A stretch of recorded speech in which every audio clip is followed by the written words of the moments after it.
Hey everybody, it's time for our midweek update. I don't know what that was, but it felt good. So you can tell after being on a week of vacation, we're a little giddy. So let me just say this, stay to the end of this video because somebody had asked me a long time ago whether our 2,000 watt Generac generator was going to run the AC in our tab, and it just hasn't been warm enough anywhere for us to really try it out, and I didn't take it to Texas, but I was able to today. Carl was reading 70 degrees inside, and so stay tuned to the end of this video and I will show you the results. But in the meantime, we were challenged by our friend Lou over at RV Habit. Make sure you go over and check out Lou's channel. It's a great channel, and he has challenged us to the RV challenge, question challenge. There's 10 questions we need to answer, and I said we'll take you up on your challenge. We'll take on that challenge. So there's 10 questions. We're going to try to knock this out in 5 minutes or less, hopefully. I'll try not to be lengthy in our answers. Okay. So, all right, Patty, what's question number one? Question one says, do you prefer to travel alone or in a group? Well, I can start. We usually just are by ourselves, but it's always fun sometimes if you can get friends or family to go with you. Like in September when we had friends go with us on our little trip to Cuyahoga National Park. So that was fun. Yeah, and I actually find that the actual traveling part, I think it's better to be alone because then you can set your own pace of driving. Exactly. However, I've always said camping is a group sport, and the more people we can get with us in a campground, I just think it makes more fun around the campfire. So it's a little bit of both. Yeah, sure. All right, question number two. It says, most difficult trip or hike you have been on?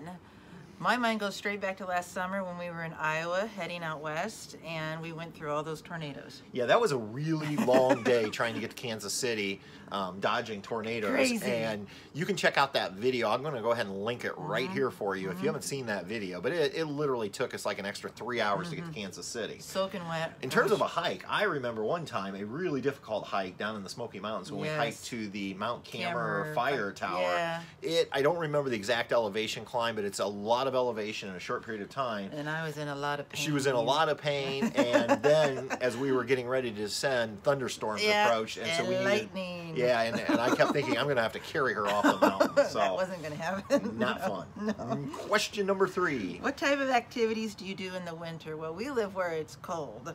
So we watch YouTube inside where it's warm. Yeah. Sometimes if it's halfway decent, we have campfires out behind the lodge, but most of the time we try to stay warm. And before Patty broke her leg 2 winters in a row, we used to do things like go hiking in the winter and sometimes even cross-country skiing. But since then, I try to keep her off anything that could be slippery. Exactly. Question number four. What beautiful place you've ever slept? The most beautiful place you've ever slept. Oh, this one's an easy one for me. When we woke up last summer out in Colorado, and for those of you who saw that video, we got in really late. We were just frustrated and we finally just took a site. We couldn't find a site available for 2 nights, and I just pulled into one because I was frustrated. The next morning we woke up and Patty says, oh my goodness, look out the window. And out our window was the most gorgeous view of snow-capped mountains. And we had no idea because it was dark out. Had no clue where we were, basically. What would be your favorite? I would have to go with Blue Water Key. In the Florida Keys. Yeah, when we camped down there, that was very pretty. The blue water, we were in the causeway. We had our own little tiki hut. Yeah, it's pretty hard to argue with having your own dock on the water and your trailer backed up to the water with a tiki hut. So, okay. Question number 5, I believe. Yep, 5. If I can if she can get it. Okay. Okay. Have you ever been injured outdoors? Yes, I have. I fell down and broke my leg. So yes, that's the second time. The first time was in a car accident, and then the very next winter, we had just moved into Tall Pine Lodge. We'd only been here like 4 nights, I think. Yes. And we decided we'd go for a walk, and we went down the driveway, and she slipped on some ice or something from our tire tracks and broke it a second time, same leg. I'm just going to leave it alone at that. That's a pretty good answer. So. Question number 6. Do you practice any survival skills? Well, happy wife, happy life is a survival skill, right? Yeah, that's true. You've learned that well. The one thing I could think of, and after we bought it, we didn't really use it, was the bear mace and a bear bell. Right, we did when the very first time we started hiking, we did buy a bear bell because we were kind of freaked out by black bears. Now we haven't used that in years. The black bears really don't scare bug us. you, yeah. But I was nervous about grizzly bears, Yes. and with Delaney last summer, so we did buy bear mace. I don't know if that's considered a survival skill. But we did, and we still own that, and we'll take that anytime we go someplace where there's grizzlies. I don't know if a first aid kit is a survival skill, but we carry that. We carry that too. So, okay, question number 7. Okay, your favorite recipe for cooking outdoors? The kind that comes in a can. No, I'm joking. Oh, shoot, you crack me up. I can Must have been that glass of wine I had when I got home. I can remember you at a campground doing like peach Foster flambe or something. Yes. When we first got our tab, we were at a Jellystone in Gatlinburg. And we had been down to Myrtle Beach, and we were on our way back, and we had bought South Carolina peaches. I remember I went up to the camp store and I said, "Do you have any vanilla ice cream?" And the lady's like, "Well, we do, but you should get a good flavor. We have good flavors." I said, "No, I'm doing peaches flambe." And the look on her face was like, "What is peaches flambe?" And then I think she said that, and I said, "Well, it's like bananas flambe." Yeah. So we had done bananas flambe earlier in the week, so I still had all the ingredients: the brown sugar, the butter, the rum. Right. And you so did we it did over the fire. Yeah. Okay. Question number 8. How do you motivate yourself in bad, harsh weather? Well, it depends on what you consider bad, harsh weather. But twice now we've been driving with tornadoes. Yes. And to me, that's bad, harsh weather. And I think you stay motivated. You just have to stay focused. You have to stay alert. Yep. Be aware of your surroundings. Yep. And always be thinking about 2 steps in advance of what the weather's going to do. Right. And so we use an app, as some of you saw on our apps video, top 5 apps that we use, a radar scope. Yep. Because you do have to pay for radar scope, and it's not cheap. But what makes it worth the money is it is up to the minute. The radar's never more than maybe a 3-minute or 4-minute lag, so you can tell. It shows all the warning and watch boxes, and so we're constantly monitoring that. It also gives wind velocities, but I just think you have to stay alert, and if you think there's a threat of severe weather, be ready for it. And that's the way I stay motivated. I guess it's the motivation is wanting to live. Exactly. So, and be safe. Question 9. Where would your dream trip be? Well, we have actually 2 dream trips in my mind. Yeah, I don't know what you consider a dream trip, but obviously one of our dream trips, I think we're both on the same wavelength here, is next summer's planned trip to Alaska. Right, definitely. And partially because, and it's a dream from the standpoint, it's going to take most of our summer, and it's going to require a lot of money from what we've been told, and a lot of planning. Yeah.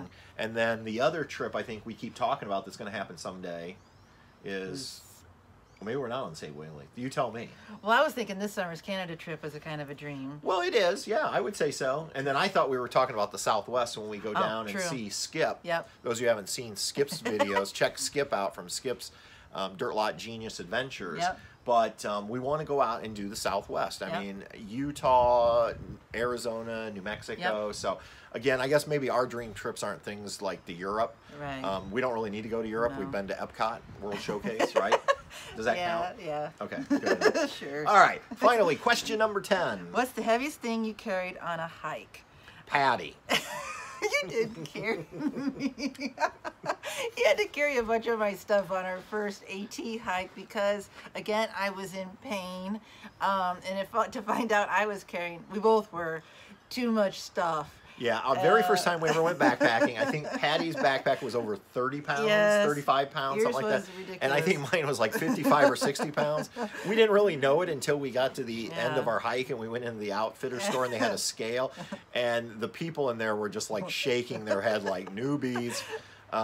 Interestingly enough, though, right before Patty broke her leg the first time, we had bought all new backpacking gear. Lightweight gear. Lightweight, and we were both under 30 pounds, and that included tents and sleeping bags, everything, water, food. What we needed. So I would just say the heaviest thing we ever carried was the first time we went, our backpacks. And the interesting thing, Patty, it wasn't a single item necessarily that was heavy. No, it's all added up. And we carried stuff we didn't need. I had a little shovel in case you had to go out in the woods.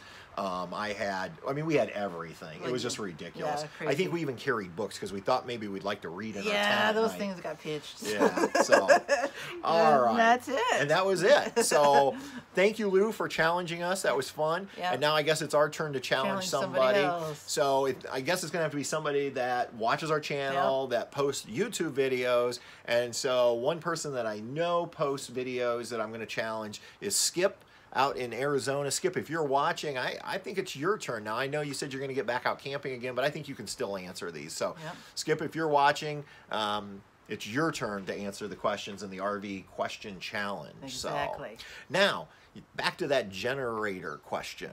Let's go ahead and take a look, and I'll show you the results of whether our generator is going to power our CoolCat AC and our Tab 400. I'm outside. It's finally warm enough out that Carl's reading 70 degrees inside. And we're going to find out whether our Generac generator, it's a 2,000 watt running 2200 peak. It did run the AC in our Hummingbird, but I know some of you have asked, will it run the AC in the Tab? And I assume it will, but I don't know because that's that CoolCat. So let's go ahead and try it. I am going to show you, in case you hadn't seen, this is the generator that we have. I paid, I think, around $440 at Costco 2 years ago. So let's get it plugged in, fired up, and we'll find out. All right, the generator's running, the trailer is plugged in. We'll come in here, get some lights. You can see it's reading 70 degrees, so let's go ahead. This is the thermostat. We'll give it just a second here.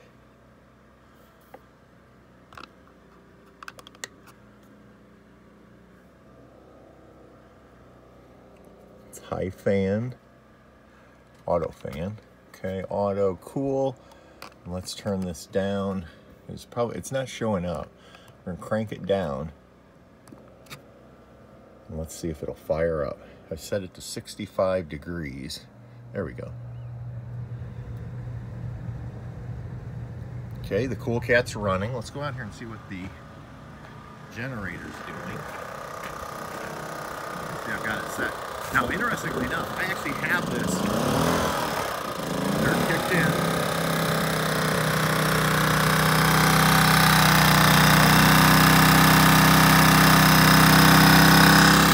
All right, so it does seem to be running. Let's go in and see if we're getting cold air. What I started to say was, interestingly enough, I actually have a 30 amp power cord extension hooked up, which probably isn't good. It'll probably be even better when it's just the power cord without the extension cord. And I love this, that it's ducted. It's very quiet. Yeah, we're getting cold air. So there's the answer. My Generac 2,000 watt running 2200 peak generator will power the CoolCat AC in the Tab 400. And there you go, you have the answer. So Patty, excited that the generator will power our AC? That is fabulous, because sometimes you need a little cool down when you go in the summer. So yeah, and before people start telling me how loud our generator is, actually it's not as loud as you think.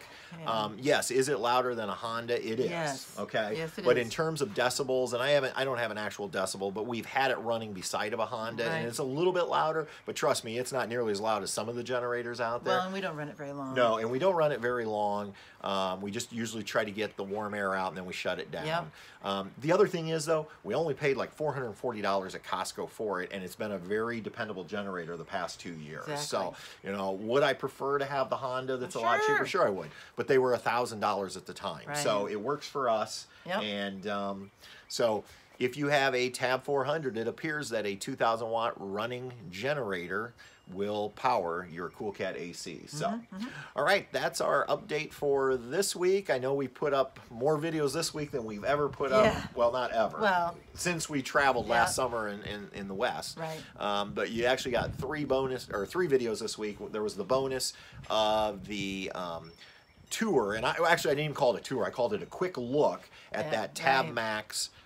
Or not a Tab Max, a little guy Max. Yep. We stopped at Princess Craft on the way home from Texas. We tried not to be there very long because we knew we had a long drive to get home. But a lot of you were asking about the little guy Max, and if we'd seen it in person, we hadn't seen it. You know what? Nice trailer, well built.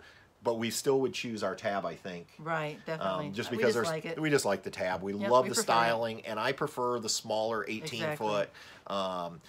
It just tows great. So anyway, next week I will give you a teaser for next week. We are getting an accessory put on the 4Runner. Dun, dun, dun. And so we'll definitely update you on that next week, and I'll let you know how it works out. But it is an accessory to assist with towing. Exactly. So, all right, until next time, everybody. See you on down the road. Good night. Good night.